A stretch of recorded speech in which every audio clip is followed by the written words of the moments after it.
Today's gospel reading begins the way that last week's ended. Jesus has just read from the prophet Isaiah. And if you recall from last week, that passage anoints the prophet to bring good news to those who are poor, to proclaim liberty, to open the eyes of those who cannot see, to release those held captive, to proclaim God's favor. In this gospel, other than the scripture that Jesus has just read, the first public proclamation which Jesus makes is, "Today, this scripture passage is fulfilled in your hearing." In other words, this centuries-old prophecy is fulfilled today. Let's think about time for a moment as it relates to scripture. Jesus is in the first century, and he's reading from the prophet Isaiah, a prophet from 8 centuries prior, and proclaims this prophecy is fulfilled today. And we are reading it some 20 centuries later and ponder what we should make of that word today.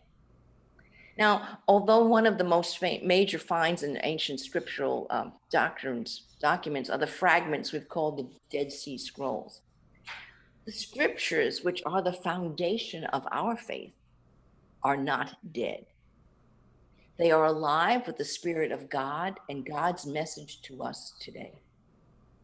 They are the living word calling us to closer union with God and God's mission in our world. So the today that Jesus talks about in this scene in the gospel is today. In today's world, there are so many ways in which people are poor, non-seeing, and captive. And we, as followers of Jesus, are anointed to bring the good news.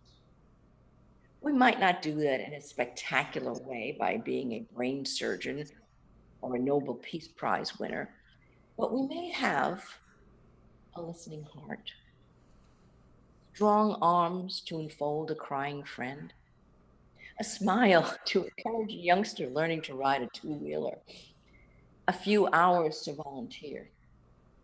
And the list is as endless as our abilities. Mother Teresa reminds us that we are called to do small things with great love. Or in other words, to do what we can with what we've got, where we are. At our baptism, we were all anointed.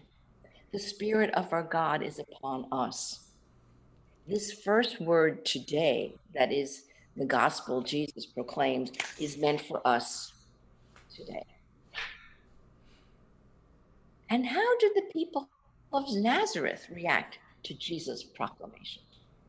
Well, at first, they spoke very highly of him and they were amazed.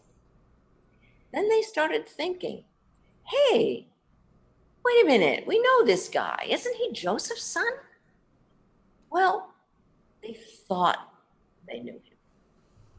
And it's an interesting concept, that of being known. In the first reading, God tells Jeremiah, before I formed you in the womb, I knew you. It is interesting that the lectionary skips over and leaves out the part of this passage where Jeremiah objects, claiming that he is too young and doesn't know how to speak well. But it does end with the most important part, that God will be with Jeremiah to protect and deliver him. God knows who Jeremiah really is. God knows he's capable of the task.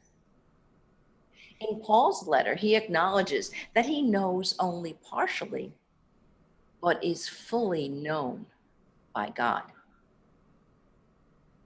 In our own lives, hopefully we have acquaintances and friends who know us to some degree. And if we are really blessed, we may have one of those soulmates, an anamkara who really knows us very well, a person with whom we can share our innermost self. but without our even speaking it. Our innermost self is fully known by our God, who loves us just as fully as God knows us. Where the conflict erupts in this gospel story is when the people who thought they knew God are told otherwise. Jesus challenges the cherished notion of Israel's chosenness, if we might call it that.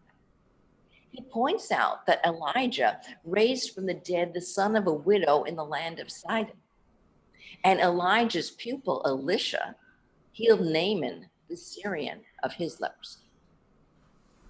Jesus is pointing out that the scope of God's salvation and God's love extends beyond Nazareth, beyond Israel, to encompass the Gentiles as well.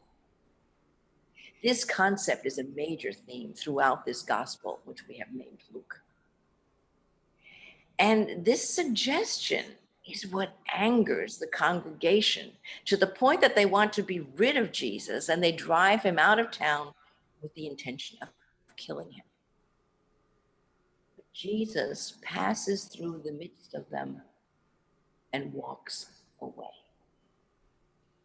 He doesn't continue to try to convince, he just boldly walks away. Just recently, a friend sent me a saying that seems very apropos at the moment.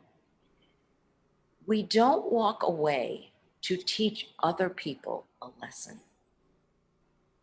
We walk away because we have finally learned our lesson.